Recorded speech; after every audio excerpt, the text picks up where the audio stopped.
want it to look spectacular when we are jousting. We want the audience to feel things. We want modern age people to come there and feel wow and oh and who is winning and not. And to do that, you have to be a bit spectacular. So we do things that are dangerous, yes.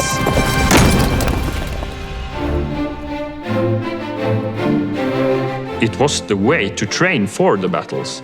You needed the jousting shows just to train the horses. You need to train your skills as a knight. So you get sponsored by the lords. You need to show that you're good with the sword, you're good with the spear, you're good with the lance. It was really expensive to be a knight. The big difference what we do today and what they did before is that they wanted to knock each other from the horse. And today we train a lot to not do damage, but it should look cool, and it's quite dangerous when we do it as well.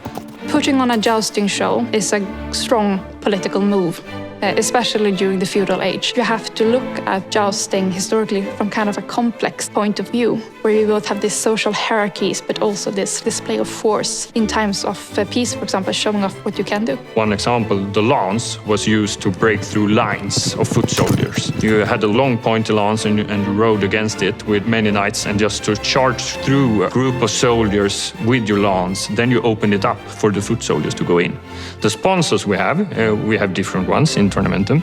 Quite similar, I think, to the earlier times in the jousting shows and so on, that the lord sponsored the knight.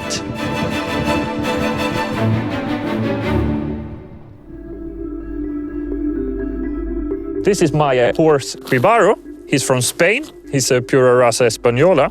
He wears a knight scabbard. It's quite classic for the early medieval periods to show off that you are what knight you are. We're going to war. There was some chainmail and stuff on to protect the horse as well, but it was quite light because the horses needed to be fast and be able to move quite easily. In what we do, we try to get as close as we can to making people go, oh, is this going all right? What happened? But we still try to make sure that we can always provide the safety we want for our horses and for our squires on the ground and for our riders as well. And that's a big difference from the historical perspective, where you wouldn't mind breaking someone's shoulder to show who's the biggest boss in town. I started to train my horses really young, so I have a long relationship with the horses. The horses are absolutely the most important thing. Even if you have a great armor, if you don't have the trust of the horse, you become nothing. The joust in itself is the most dangerous part when you go at each other, and that's why we train a lot together, just to know where to put the lance, because if I put it wrong, I can knock him off the horse and he could really hurt himself. Good horse education is a lot about self-carriage and horses being calm and collected enough to obey what we ask them to do. So they have to be in a spot where they're actually doing what we're asking them to do, without putting us at risk, or in our case then, not putting anyone else in the show at risk.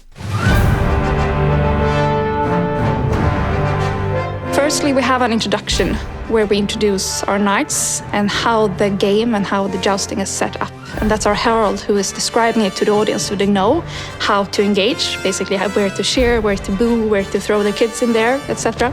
We have the quintan, where we ride with a lance and we hit a shield target that's standing. A helmet simulation where we crush apples with a mace. We'd have a combination where we do different cuts with a sword. And we also have low rings where we go with the sword as well. Other than that, I think the main sequence of the game is at the end, where we are meeting each other with the shields, helmets and lances in full canter. We compete for the audience. We want the audience to see the joust. They should get the full experience. It's a really cool thing and much adrenaline.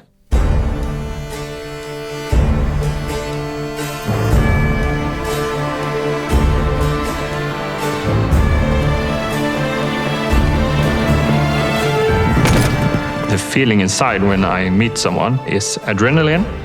And you feel quite cool as well. It's a cool thing to couch the lance and go at each other. It's a really nice thing. We love to compete and we love to get the audience to love you and everybody to cheer you on. And you know when you have 3,000 people just shouting your name, then you know, yeah, it's a good day.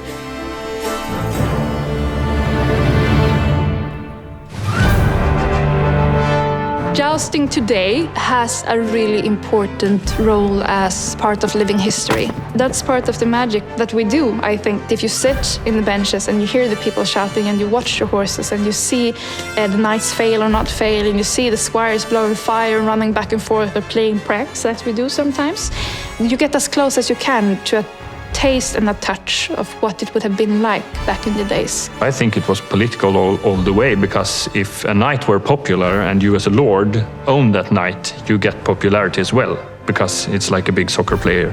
A knight would often, at least in the European context, also be a landowner, the person who holds power over your house where you live, and the person who you actually in a feudal society also rely on protecting you.